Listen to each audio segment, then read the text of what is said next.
I'm here to talk about the good-looking Hittle. I started out as a child.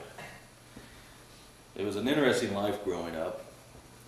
Our mother, the rock on which the family was built, much like Peter built his church, she held the family together through all the growth and all the good times and sad times. She has the patience of a saint, and she needs that, and we all know Pops and the rest of the gang. She gave us strength and comfort. We all want to keep her from any harm. One of the worst days of my life was when I had to call and tell her that her grandson was dead. I think that's probably the biggest hurt I've ever given her.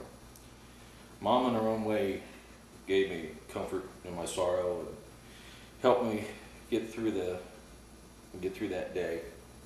And we pray that she'll always be there for us for a long time. I've had two personal heroes in my life. One, our father.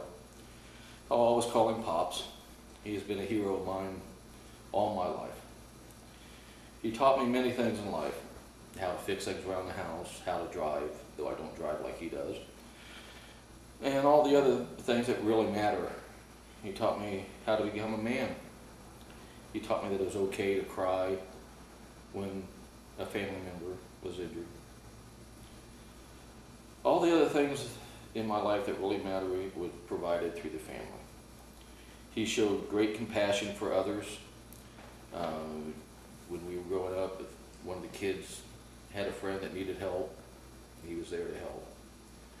He brought in family members from around the family and took him in for a while.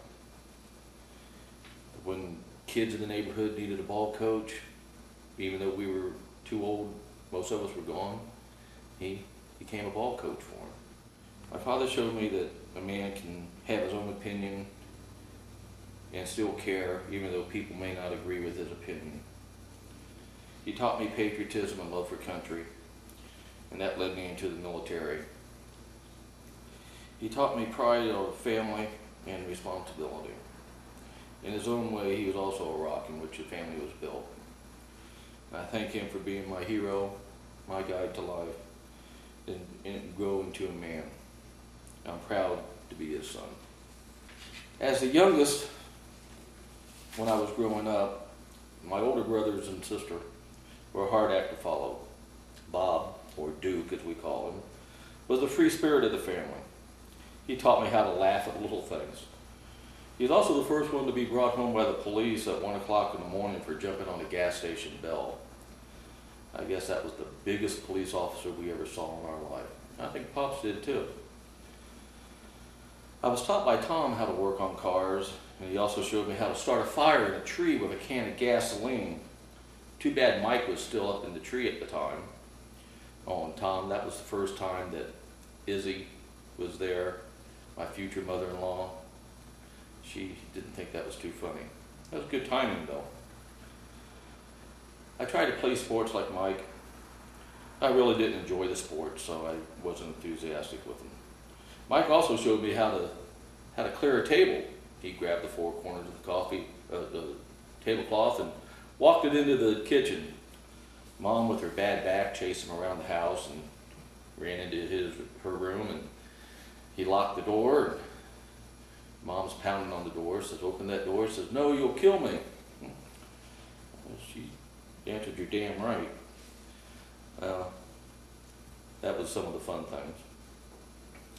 Marilyn taught me how to be a caring person, and she also taught me how to talk to a dog. When she was very young, she got knocked over by Sammy Elmer, and she just jumped up and said, "Goddamn son of a bitch dog." I'm sure she heard that from Pops at one time or another. When I was in my late teens, Mom and Pops took in 3 girls as foster parents, and then they adopted the youngest, Serena. She became my little sister. Finally, I wasn't the baby of the family anymore. And she helped me understand my parents better. Serena was more of a bigger cousin to the grandkids than their aunt, and she always had time for young Roger. I've only had one love of my life. And on the night that I first met her, she was introduced to me by a friend who she was with, and I kissed her hand. Later, I took her home. She never saw the other guy again. Linda is my wife, my love, my guide, and my soul.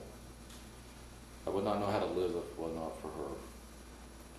She has shown me courage, and it would take me hours to describe how much she means me and has given me. I'm not worthy of everything that she's given me.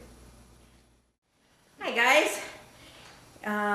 As you know, I'm Roger's wife of 34 years.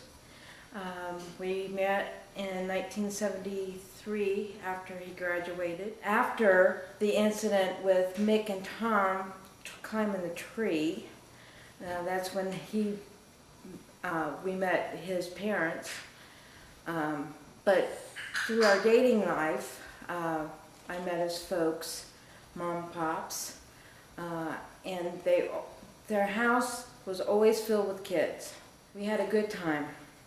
That was my fondest memory of being a loving family, and I was blessed to be in a loving family. Kathleen, our first child, has given me much joy. She has always been important in my life and has grown into a fine woman much like her mother. She is very protective of Raji and was always there for him. She could fight with him, but wouldn't let anybody else mess with him.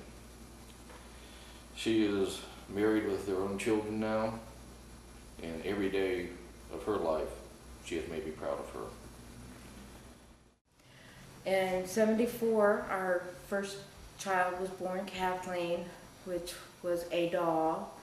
She was our blessing in disguise. She was always a tomboy, always getting into trouble. And then she had a baby brother in '76, which we all know was born with cystic fibrosis.